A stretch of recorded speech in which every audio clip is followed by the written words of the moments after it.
Good afternoon, everyone. This is Dan Valentino, Fenstermacher. We're going to give it a couple more minutes. I still see people coming in. We've got about 56 participants viewing today's presentation. So we're just going to give it a few more minutes to allow everyone time to get in, and then we'll get started. Thank you.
Good afternoon, everyone.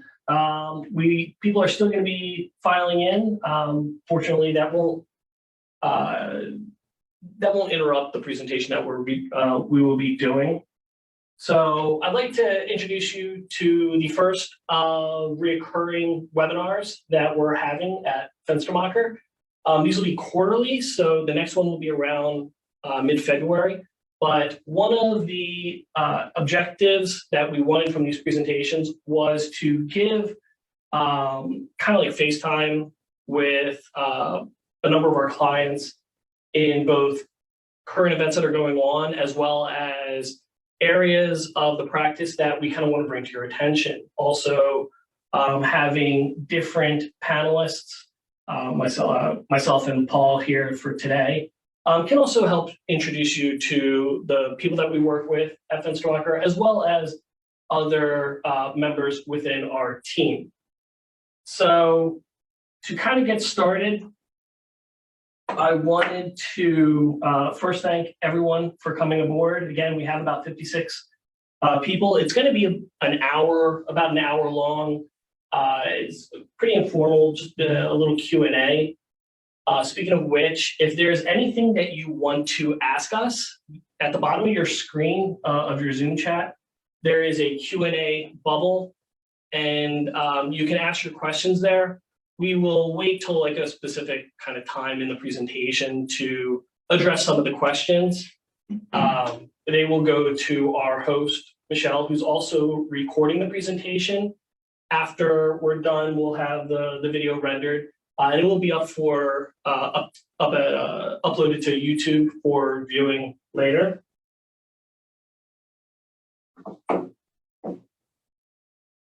So that's a way to ask questions. In addition, if you go to the chat feature, there is a oops, sorry. If you go to the chat feature, there is a spot where Michelle had already sent out a document. It's an estate timetable, I think called timetable administration. It's for PA specifically, but it can help guide through some areas of the administration. We will be covering estate administration in this presentation. So this meeting is going to be pitfalls and consideration for fiduciaries of trust and estates. One of the things when I came on to Fenstermacher, I noticed was a way for us to kind of help the community, especially individuals who aren't experienced or trained to be a fiduciary, whether that's trust and estates. So one of the things that I thought we had the ability, the expertise to do was kind of put on a demonstration to help the community out in this aspect.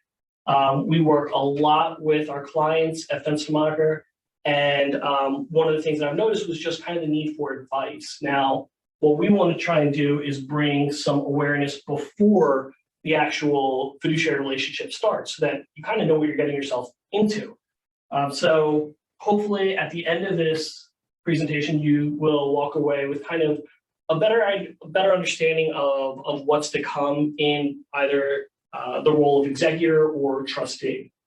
So first off, my name is Daniel Valentino, and I grew up in Chester County and went to University of Pennsylvania.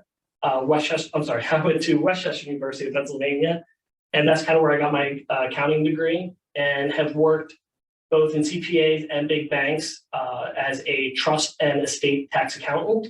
I came to Fenstermacher a couple of years ago to head up the trust and estates, and since then I've done a few speaking engagements. I'm also on the board of the Chester County Estate Planning Council, just things to help bring community and clients awareness for trust and estates, and also Fenstermacher's role in them. My colleague here, Paul O'Brien. Paul's a Delaware native who grew up in Wilmington. After working on Capitol Hill for Tom Carper during law school, he joined the law practice established by his father, Father Kevin.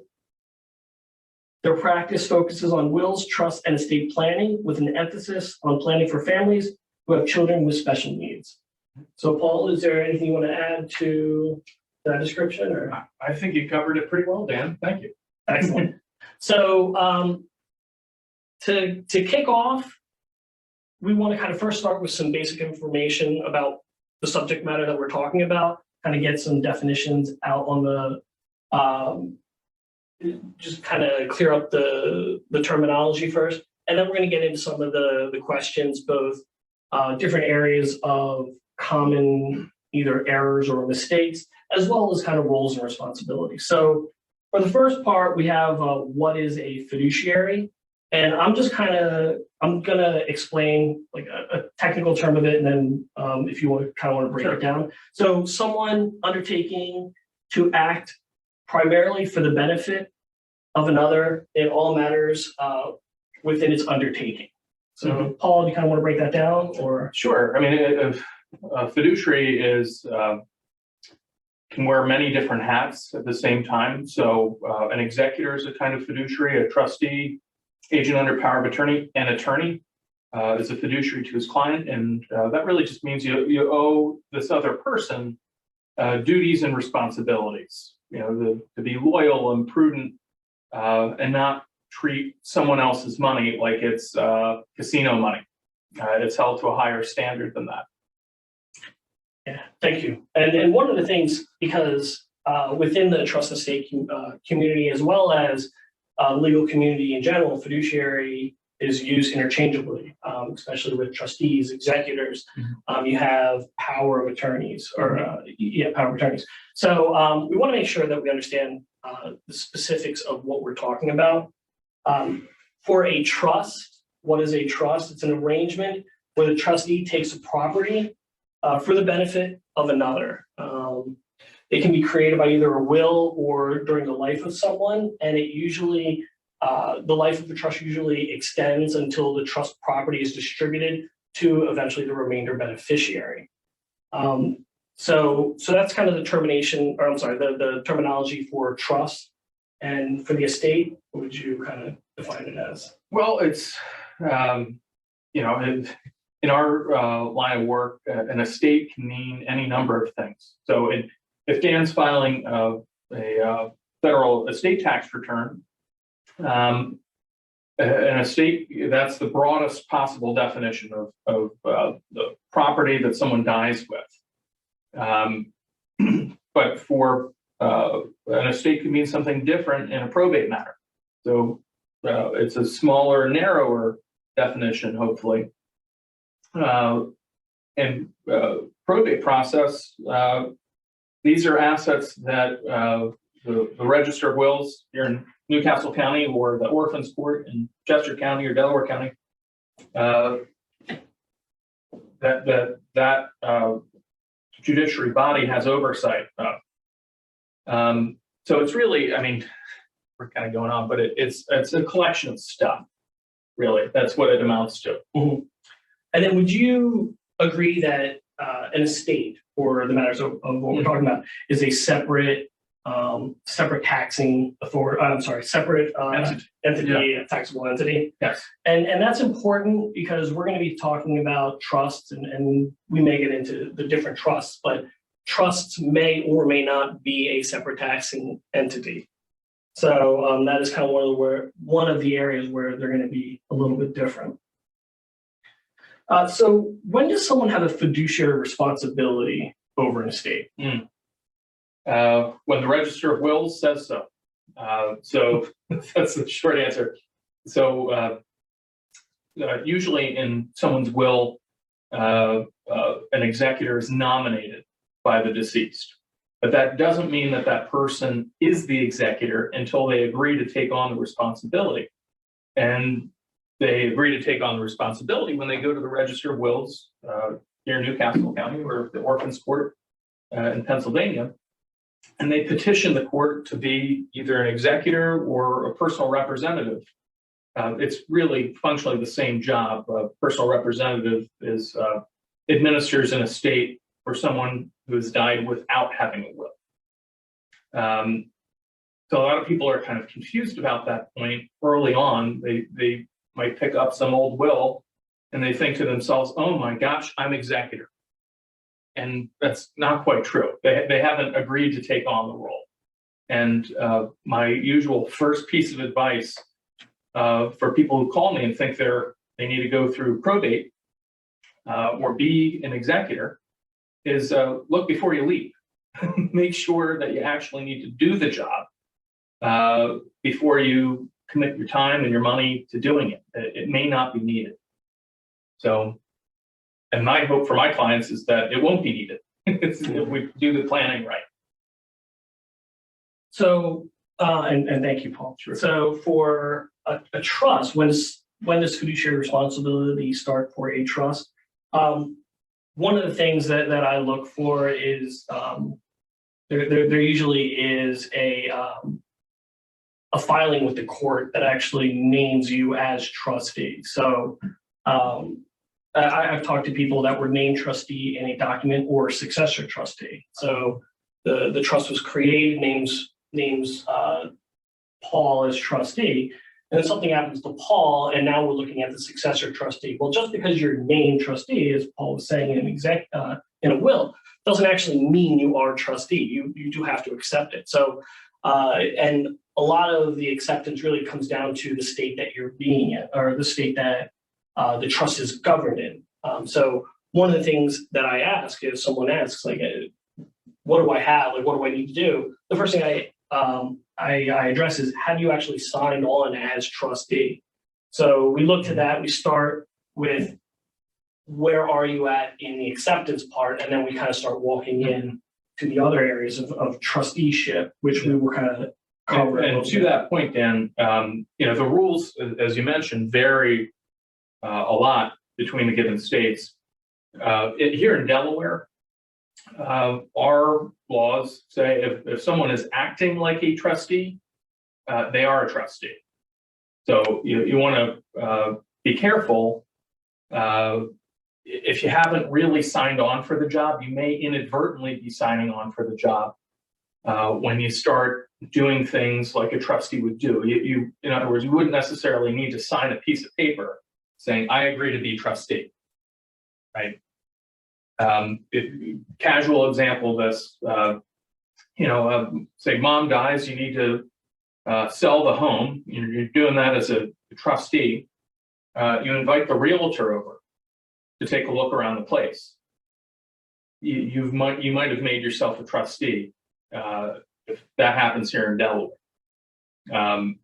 So you want to know what you're getting into before you start acting like a trustee. So no good deed goes unpunished, right? Well, hopefully these will all be good deeds and you manage everything well and no one's going to complain about your work. Yeah, and that's correct. So one of the things that we want to make sure that we hit on is just kind of like a what, not so much as what not to do, but like some of the not worst case scenarios, but some of the pitfalls that really can come in that most people just don't understand about. And a lot of what we're going to be talking about that Paul will mention is just kind of doing your best. I mean, I think somewhere in one of the definitions talks about kind of like is it prudent investor rule or and how that applies to fiduciary relationships.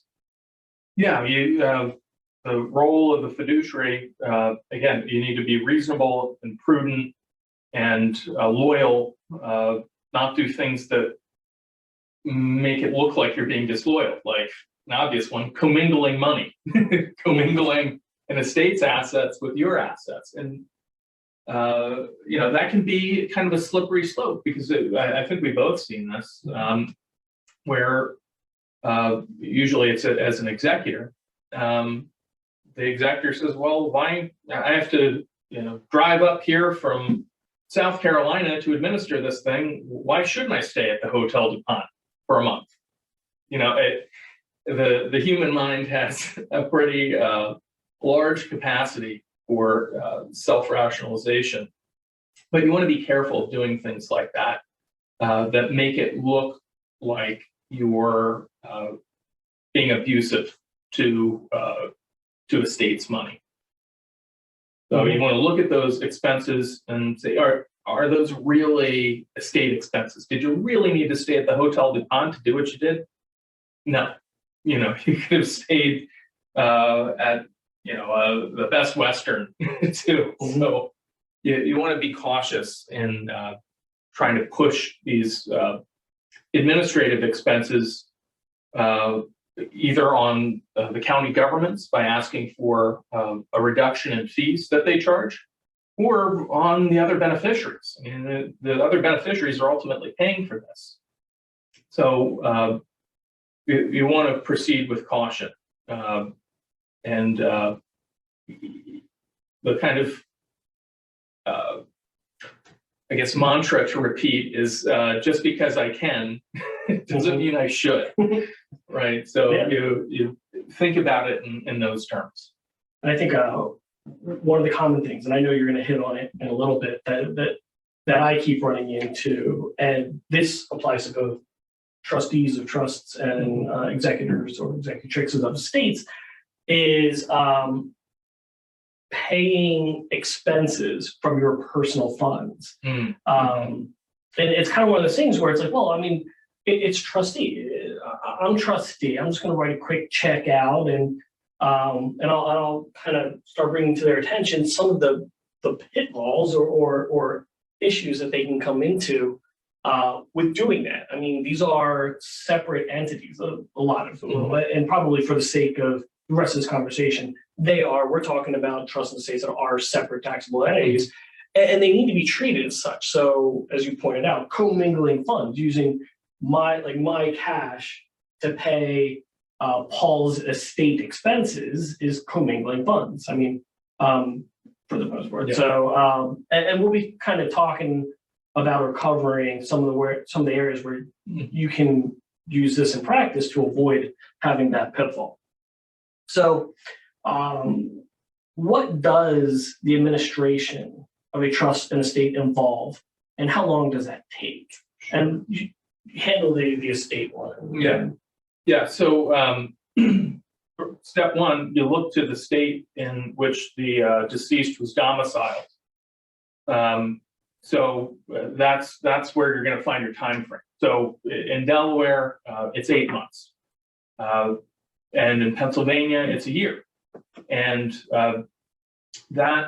those time periods are really periods in which creditors of the deceased would have to come forward and present some bill.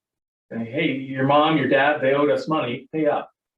So my advice to all of my executors or trustees is wait out that period before you start cutting your siblings' checks or other beneficiaries' checks, because we never quite know what expenses are going to come down the line.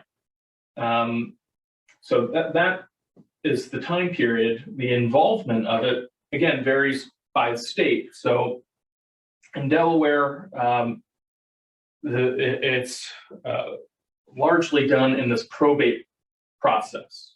People die and property passes through their will, or they don't have a will. The first step is to get an executor or a personal representative appointed. So you need to file some paperwork with our Register of Wills to do that, a petition. Usually if there are multiple people who are entitled to serve as trustee, you need, or executor, you need a renunciation from those who do not want the job. I'm going to step aside. I'm going to let my sibling carry on this work. And then basic information about the deceased in various forms with the court. And after that period, once you're appointed, now you have something called a short certificate, where you can take that to a bank or other institution and step into the shoes of the dearly departed. They ask for statements, see what balances there were. And the first reporting that you're going to have to do for the court is an inventory. So you explain really to the penny everything that the deceased had on date of death. So that can be tricky sometimes. That's why we love our accountant friends who can do this. God forbid the deceased were so rude as to die on a weekend. You need to take the high and the low of stock values for Friday, high and the lows for Monday, and average them out to figure out what the position was actually worth when the person died on Saturday. So that can be a really tedious job. That it takes a lot of time to get those statements, to get the firsthand information that you need to produce the account. And there's some assets that are not going to go through this process. Typically, retirement plans, IRAs, 401ks, 403bs. Usually, but not always, usually there's a beneficiary named and they fly outside of this process. In Delaware, the court would still want to see what joint accounts the deceased had. So even though these things are not technically subject to probate, because we have a surviving owner of that account, the court still wants to know, where was that joint money? Who was the joint owner? Was it the maid who mysteriously added herself as co-owner of dad's accounts? Well, the kids should know about it as a matter of public record. So you file the inventory, and then at the end of 8 months, you filed something called an accounting, where you explain to the registrar's office what happened to the money. So what you're looking for are deductible expenses, administrative expenses, like a funeral, the flowers, the luncheon for the funeral. These expenses have the effect of reducing a fee that you charge to the Newcastle County Register of Wills, or they charge you 2%. So, what I tell my clients is look for the big ticket items. Let's not go wild for every $100 you find in little nickel and dime stuff, that's going to save you $2. And you're going to lose some hair in the process. So let's not expend a bunch of energy doing that. And then once you file the final accounting, the register will send you a letter saying you're in the clear. You did your job, and then you can divide assets as is required in the will.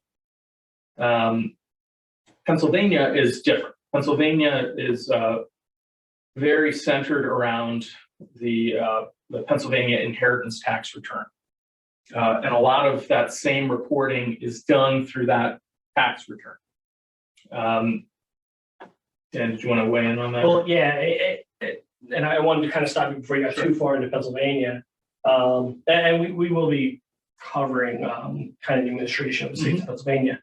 But one of the things that we have that I've provided, Michelle's attached it to, I think, the chat as a document, is a Pennsylvania straight estate administration timetable. And I'm going to share that with everyone right now. So I usually have this with me when talking to our clients who call up saying a loved one died, or I've been named executive of a friend's estate and I don't know what to do. And so we kind of walk through this timetable where you have date of death before probate. Paul was talking about what probate was. I mean, you're collecting your assets to give to the register of wills a summary of the items that get distributed out to the beneficiary per the definitions of the will. I believe that's more or less. Yeah. Where things like, as you were kind of saying, like retirement assets already have a beneficiary named, or accounts with the time of death, or transfer of death. Where those kind of already have beneficiaries set out. So there's a lot of talk about trying to avoid probate, and this is the part of that process. And as you can see, there's a reason why people like to avoid probate, because I mean there's a lot going on. But what I've noticed is this kind of helps visualize or kind of conceptualize the steps that an executor needs to go through. And this again is strictly for Pennsylvania, because you have the Pennsylvania 5% discount, and it gives a little bit of timetable. So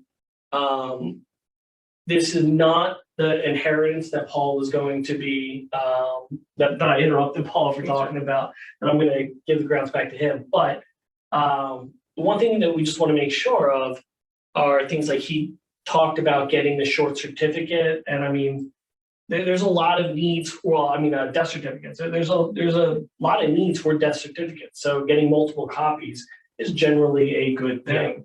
I mean, you've got tax filings that sometimes you need to attach a death certificate on. And it's always better to have more and not need them than to need them and not have them, because it can be a pain in the neck to try to get them after the funeral director provides you with your set number.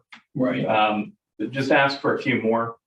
Here, I'm not sure what they run in Pennsylvania and Delaware. They're $25 a pop, so they're not cheap, but yeah, you want to have a few, right? Unless you're very confident you know where all the money is, then you just might get one per account. So a lot of what goes on the PA inheritance return, I'm just going to hit on some high levels before kind of giving it back to you. You will see in the Register of Wills filing, so they have in PA, it's the inventory listing. And as he was saying, these are assets that are being passed out to the beneficiaries through the will. But the PA inheritance filing is a bit more extensive. It looks to apply an inheritance tax off of assets owned by the decedent at time of death. So this kind of walks through the deadline of both the probate process, but also the PA inheritance filing process. And if you kind of want to talk a little bit more about the inheritance. Sure. I mean, as Dan said, it's the inheritance tax in Pennsylvania is pretty encompassing. I think the only thing that's excluded as a practical matter is life insurance. So again, even things that aren't passing through probate, the folks in Harrisburg still want their 4.5%, like 4.5% of the IRA, 4.5% of the transfer on death checking account. So you stack all these things up, and if you pay early, 3 months after date of death, you get that 5% discount. So it's usually better to you're kind of doing a guesstimate anyway in the early stages. So it's better to overpay and then get the discount than to underpay and not get the discount on the underpayment.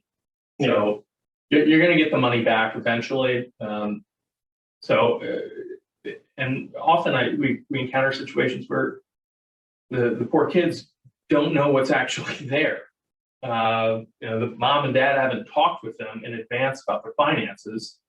And now we're setting off on this Easter egg hunt to find the little CDs and money markets that grandma, hid everywhere. So, a little aside on this point, for your own planning, talk with other people, talk with your children about where your money is. You don't need to give exact balances, but I think it's a really good idea to give them some detail. If something happens to me, look here. So we won't waste a lot of time tracking money down.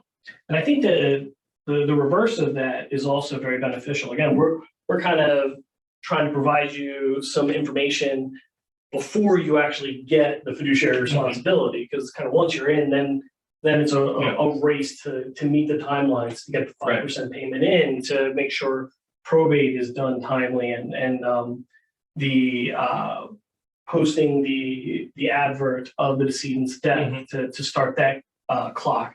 One of the things, if you are made aware of beforehand that you are going to be executor, is to get some of that information, at least, maybe not the values of everything, but knowing where that is. So in case of an untimely death, you don't have to waste valuable time trying to scramble around and find that information, because, let's face it, for the first 3 weeks of everything, there's just way too much going on to even think about being executor yet. And then once you have that delay, now you're trying to piece the estate together off of information that is hopefully easily ascertainable in the house, in the decedent's house. So one thing that I've known was, when I was named as executor, I actually asked for a copy of the will. Or if you have a safety deposit box, please put the copy of the will in there, and have a list of either asset identifying, maybe not specifically, or just something for me to follow, so that in the case of an untimely death, I'm not scrambling around trying to find everything. I can use that as a guide to kind of get everything started. Because unfortunately, what I've seen is we've rushed to get the 5% to calculate what the estate is, so we can get that 5% payout in, and it's very stressful. So yeah, and you're kind of fishing in the dark when you're doing that. And you mentioned look in the home. You look for bank statements, brokerage statements.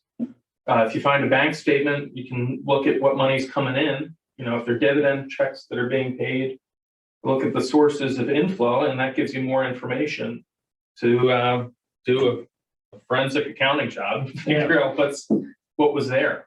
And in the days of COVID, where you can't easily go into someone's house or walk into a bank to show that you are the executor, here's a death certificate, here's my short certificate. It makes gathering all that information that much harder. And if you are living further apart, so location, and we're going to go over some kind of tools of things to get in line, but if you're not physically near where the decedent lives, getting all that done just adds to the frustration of, Sure. of getting everything wrapped up. So, okay, I've been named executor. Personally, I'm good on the tax filings. I can do the decedents, well, if they're a PA decedent, I can do the PA inheritance return. But I can't do everything. I mean, there are a lot of hats, I mean, as we've been talking about. So is something I'm allowed to do is hire independent third parties to kind of help me out? Oh, sure. Yeah, I think that's a wise idea. You don't have to go it alone. You have people here to be able to help you. Take advantage of them. And, you know, in every case, you don't necessarily need them. Sometimes it's really simple and there's just one kid and he's not going to sue himself, right? But if there are other siblings, other beneficiaries in the mix, the executor wants to be cautious. I want to get a professional involved to make sure that I'm doing what I should be doing. So that's where we come in. I'd just like to ask Michelle if you can send out that timetable document again, maybe for the people that weren't logged in before the session started. They might not have been able to see it. So it will be in your chat window as, I think it's like a document to download. So a question is the inheritance tax payout done before the estate is distributed according to the will? Yes. Okay. Yeah. So you want to pay the inheritance tax really before anything else. They're a top priority creditor. And that's a bill that's not going to go away. Yeah. So, and it's going to get worse if you don't pay it. You're going to lose the 5% discount if you don't do that within 3 months. So, you want to pay that long before any of the beneficiaries get any money. And, that's only one class of creditor. So, one thing that's important to keep in mind here as executor is not all creditors are created equal. Visa and MasterCard, the unsecured creditors, these folks are the very last to be repaid. So if for some reason there's not enough money to pay all of these potential creditors, you want to treat each class of creditors the same way, and then prorate it out. So sometimes this can be used as a bargaining chip for the lower priority creditors. So if someone that gets a big Visa bill, they go nuts in their last couple of weeks of life and buy a bunch of stuff on QVC. An executor could negotiate with that creditor and say, look, you're the lowest of the low. You're the last folks to be repaid. If I give money to you to satisfy this claim, and it turns out there's a higher priority creditor that comes through demanding payment, I would personally be on the hook for the unpaid balance because I gave the money to you, the person, the Visa, the MasterCard that should have been last to get it. So, often an executor could negotiate, say, hey, would you take half of what is owed as full payment? And most of the time they'll say yes. And there's a difference there in wills and trusts. You have more leverage in those negotiations if the property is in a trust, because this is all done privately. The creditors don't know exactly what money is in the trust, but they do if the property is in a will. It's flown through the will. Now it's all public record, what you filed in the inventory. And if the creditors see some big money in the inventory, they're going to sit back and relax and might not take your offer. But if that money is passing in a trust, now you have some leverage because they can't see what's actually there. And the alternative for Visa and MasterCard is either writing it off or selling it to some debt collections agency for pennies on the dollar. Two pretty unattractive options for them. So, a little side point, but I'll bring it back to Dan. Well, and that's actually, that kind of segues into the administration for a trust. a lot of, so role as a tax accountant is um, uh, assisting the trustee in getting the information to prepare the returns. And a lot of that information to get the returns done comes from the roles and responsibilities of the trustee. So the first thing that I always talk about when it comes to like, okay, I'm trustee, now what do I do is read the instrument to understand what type of trust you are dealing with, because not all trusts are the same. Some have specific purposes, like a special needs trust. Others are pretty much blanket, irrevocable trusts that are just there to accumulate money. And then you have charitable remainder trusts with a specific purpose and complexities of its own. So what you want to do is read the instrument to understand who the beneficiaries are, what are the payouts, like what do you have to give and when do you have to give it? And it should be defined in the instrument. Also, you're looking for where is the trust administered. It's not always where you have a Pennsylvania Pennsylvania trustor creates a trust for a Delaware beneficiary. It doesn't have to be a PA situs for legal purposes trust. It could be a Delaware trust. So one of the things is you want to look in there, and it should be explicitly stated that the trust is governed under the laws of whatever state. Yeah, and that's one piece of analysis. The other is where the thing was actually signed. Yeah. So, you can say, oh, this is a trust of Timbuktu, but if you never actually got to Timbuktu to sign it, it's not likely a Timbuktu trust. You look to the law of the state in which the thing was signed. And for my clients, I'm a Pennsylvania attorney, I'm a Delaware attorney. I tell all my Pennsylvania clients, come here, let's take advantage of Delaware law. And as long as you get here to sign the thing, our full faith and credit clause in our Constitution would require Pennsylvania courts to use Delaware law in interpreting what the thing means. And there is reasons why Delaware law is more favorable than PA in a lot of aspects, and we're not going to kind of go into Delaware versus PA, but most of the misconceptions is, oh well, it doesn't matter. Like, why does it matter? So there are specific reasons, and one of the things that, as you pointed out, kind of third party is, well, if you're not used to reading like trust instruments, I know I wasn't when I started, but if you're not used to reading trust instruments or understanding kind of complex tax returns, doing it without the necessary experience could be it is a very big pitfall. Yeah. I mean, hiring an estate lawyer or using your personal estate lawyer or even calling the law firm that prepared the instrument is a very good way to kind of go about getting started so that you know what's going on. I've unfortunately dealt with a number of trustees who tried to do the tax return, the trust tax return on their own, because I mean, conceptually, it doesn't appear to be that complicated. But then when you get into all of the numbers and the accounting income that goes into a trust, the complexity starts increasing. So kind of knowing your limitations when accepting a trustee or executorship role is very important. Right. Yeah, I mean, I'm occasionally asked to do home improvements by my wife.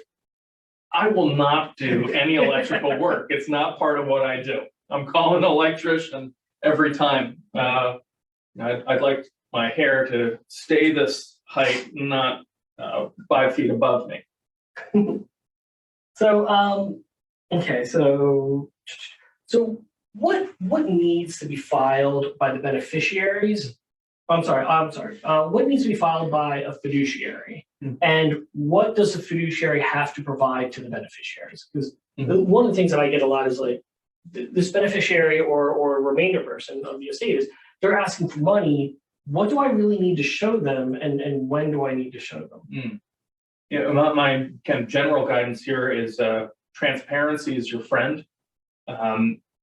particularly, well, really for any of these roles, if you're an executor of a will or trustee of a trust, you're dealing with other people's money, and those people have a right to ask what's happening to their money.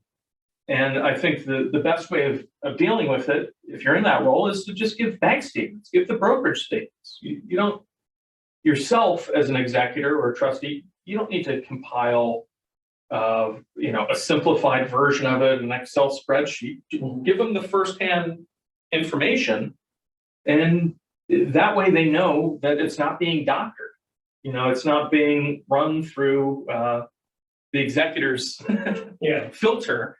They can see what actually is, and I think that has the effect of really reducing tensions that kind of naturally bubble up to the surface when you have one person all alone with other people's money.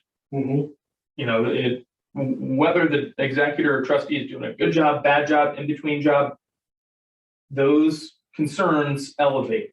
And the best defense is transparency. Let other people know what you're doing. And if there's nothing to hide, there's nothing to hide. Show them. And for a trust, trustee of a trust, I mean, your responsibility yearly is to collect the income and pay the bills of the trust, which generally kind of is either legal fees, accounting fees, or any real estate taxes if they're in there. But also you need to ensure the proper filings take place. Now, it doesn't necessarily mean you have to prepare them yourselves. I mean, as we were talking about, you can hire third parties for that. But it's your responsibility to ensure that they are done and they are done timely. And then generally, so in my role, when I prepare the 1041 for a trust, it's the income tax return for trusts and states. I'll give you guys the K1s to then give to the beneficiaries, because that is one of the responsibilities as the trustee or the executors to make sure that those K1s get out to the beneficiaries. And to your point, and a lot of this depends on the trust instrument we're talking about. So the kind of trust you were explaining is the kind that would owe annual reporting obligations. And not all trusts are that way. Some just terminate upon death, and the trustee disperses the money as instructed, and that's done. End of trust. For the kinds of trusts that I prepare, I don't want to keep a trustee, some family member, in this role in perpetuity. So the way we design it is to have the trustee disperse shares of the trust into subtrusts. And most of the time, if we have responsible adult beneficiaries who are acting like adults, they can be their own trustees. They don't need someone else to serve that role as trustee. So they can the trustee who's doing the administration upon death just needs to get that sibling or co-beneficiary their share of the trust, and then it's in the beneficiary's hands to say what's going to happen next. And one of the things that I want to make sure that we hit on was what are some of the common errors and some of the costliest errors that we've seen executors and trustees, we'll say unknowingly fall into, because the knowingly falling into an error is something a bit different. And I know we've hit on some of them already, being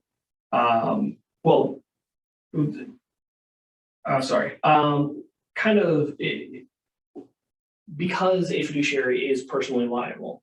So these errors have a significant impact upon themselves. What are some of the common and costliest errors that you've seen? Not doing enough homework, making a bunch of assumptions where you don't have firsthand information. Oh, well, I'm sure Dad filed his tax return every year. And then we discover a couple of years later that he never filed returns for 5 years. And we got a big whopping tax bill. But the executor gave all the money away to his siblings. It didn't do enough digging to confirm what he thought had actually happened. So, you want to make sure that you're fully aware of what the deceased had and how he was dealing with it. Do your homework. On the trust side, some of the biggest errors I see, and this is more specifically to trust filings, tax return filings, is because people don't understand the different laws for residency of trust from state to state. And someone asked a question about moving to PA and Delaware, and we'll address that in a minute, is filing under the wrong state. Because if you end up paying tax, so say you have a PA trust or a PA person that created a trust, and the trustee started filing and paying taxes to PA when they didn't have to. Well, they should have been filing taxes to Jersey instead, for whatever reason. What you have is after 3 years, you can't go back and reclaim those taxes paid to PA, and you have an unlimited liability for Jersey because you didn't start a filing requirement. And one of the things that I've noticed was people fall into just pitfalls of having this unfiled return for one state that they can go back as far as they want to because the statute of limitations never started. And so you have liabilities from this state, but you can only apply so much on the other side. And it's heartbreaking to see happen, but it does.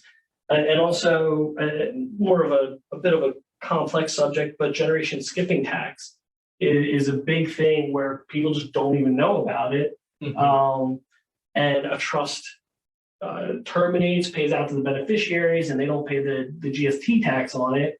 And the IRS will eventually come looking for the money from that, and there's no funds. So it is something, because personal liability is attached to the fiduciary role, it is something that you really need to understand of what you're dealing with and when and how you have to deal with it. Yeah, I mean, I think if any individual trustee is dealing with something like a generation skipping transfer tax, unless that trustee is also a CPA, get some professional help. That's not a do-it-yourself kind of job. Yeah, I agree. And I have friends who are corporate trustees, and they will turn around and ask me about like what's the GST implications of this and then things like that, because it is a very complex topic. But I mean, even when you just talk about state statuses, it gets complex as well. So that kind of leads us to another question. If a person lived in Delaware and has a Delaware trust, then moves to PA, is there an advantage to keeping the Delaware trust rather than changing it to PA? Yes. So again, just because you move state lines doesn't mean that you need to redo the documents, right? You were in Delaware at the time of signing. You could have been in Pennsylvania. You know, the only relevant thing is where was the thing signed? You got a notary seal stamp on the back of the document that says Delaware, it's a Delaware trust. And there are certain advantages in having Delaware trusts. You know, one, we just talked about taxation of trusts. In Delaware, our position is that if we have a non-resident beneficiary of the trust, they don't owe any Delaware income taxes on the trust earnings. So that can save a bunch of money right there. And the other attractive feature of Delaware law is that we allow these trusts to continue on, as I described earlier, in various sub-trusts for the beneficiaries. And each of the beneficiaries would be entitled to be sole trustee of his or her own share of the deceased trust. But it's not quite theirs. They don't own it. So if that beneficiary is getting sued for causing a car accident or going through a divorce or bankruptcy, it's pretty convenient to be able to tell a judge, Your Honor, that's not my money. That's my late mother's money. And in her trust, she said I could only spend this money on myself for these limited purposes. And this is common language you see in a trust, but if you limit the invasion of principle to the beneficiary's health, education, maintenance, or support, it won't be considered that beneficiary's money for federal estate tax purposes. And most of our clients are not so worried about the federal estate tax. The exemption is through the roof, it's 23 million and change. However, they are worried about divorces and lawsuits and other things. So Delaware conveniently mimicked that same language in its creditor claim statute. So it provides creditor protection for that beneficiary. And in other states, that arrangement does not pass the straight face test. Other states would take the position that if that beneficiary can be sole trustee, they can pick their own investments. They unilaterally decide when they take money out. Well, then they own it, damn it, which means the judge could compel them to hand it over to someone they hit with their car. Yeah. So again, if you get to Delaware, you sign Delaware documents. These are concepts that have been well tested over the years. Delaware has been known as a state very favorable for trusts. Yeah. And I was actually at a lunch with someone talking about how Delaware is kind of remaining in the forefront of being the place for trusts. When you have places like Nevada that are aggressively trying to also be known as a haven for trusts. And a lot of what you're looking for is like Delaware has some very rich trust laws that go back for a while, and as you pointed out, favorable tax laws. So a number of people create trusts so that that money isn't also subjected to state tax. So now you just have federal tax, which I mean, depending upon the state that you live in, can be very advantageous. So Florida. and one of the things that you want to make sure that you look first before asking, should I move it to PA or Delaware or a state in another state, is what are the other factors involved? Because I mean, doing it from just a tax standpoint is rarely ever a good idea. I mean, you want to look at everything. And I mean, I haven't seen too many trusts that want to move out of Delaware and into PA, mainly because of the laws and the tax favorabilities. But I mean, there could be a reason. I mean, it boggles the mind to think of that reason, but you know, I think Delaware is a really attractive place to do this work. And you know, states like Pennsylvania, Alaska, they're trying to catch up in their statutory law, but what they don't have is this body of case law that we have developed in Delaware over decades that's really protective of trust beneficiaries. Yep. So and we're kind of close to the end of the hour. It's flew by. But where can a person go for guidance? Where can a fiduciary go for guidance? Call a lawyer. call an accountant. Call Dan. Call Paul. Or someone else that you have. But you want someone who you trust, you get along with well, and you know, one thing that I try to do to make my relationship better with my clients is always charging on a flat fee. So we're not in this place of negotiating about what I'm doing in a given hour. And that's what I do, and I think I tend to have happier clients as a result of it.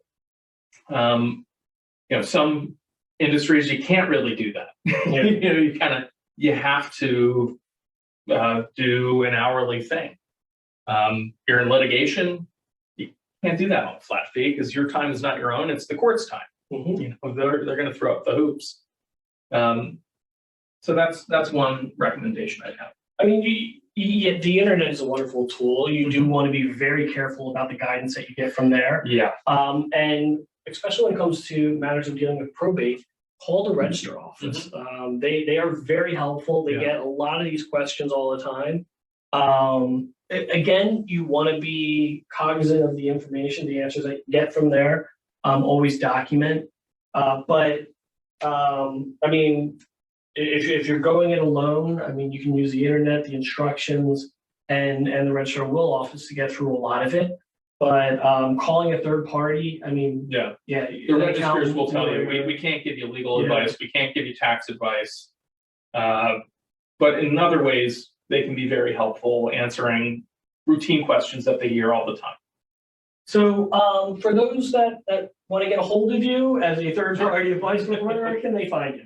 You can email me. My email is paul@KevinO'BrienLaw.com. So that's KevinO'BrienLaw.com. And our phone number is 302-888-2707. So feel free to give us a call. And thank you so much for everyone who attended. There doesn't appear to be any additional questions. If something comes in afterwards, or if you just kind of thought of something to ask afterwards and want an answer to, you can find me dvalentino@fanco.com, or you can reach out to your accountant and have them put you in contact with me as well, and we can kind of go over whatever you have. But thank you for your time. We will be doing the next presentation in a quarter. So that'll be about mid-February. And as we get closer to that date, that's when I'll send information out regarding the topic of the presentation. So thank you, everyone.